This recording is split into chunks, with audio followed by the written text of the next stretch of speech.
ฟีฟ่าบาลโลกปี 2026 นี้จะเริ่มขึ้นในเดือนนี้ รอบแบ่งกลุ่มรอบแรก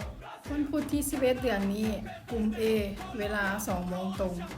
เม็กซิโกพบกับแอฟริกาใต้ วันศุกร์ที่ 12 เดือนนี้ กลุ่ม A เวลา 9 โมงตรง เกาหลีใต้พบกับเชกเกีย วันเสาร์ที่ 13 เดือนนี้ กลุ่ม B เวลา 2 โมงตรง แคนาดาพบกับบอสเนีย กลุ่ม D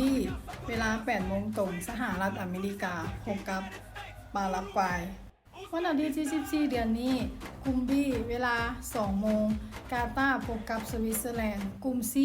เวลา 5 โมง บราซิลพบกับโมร็อกโก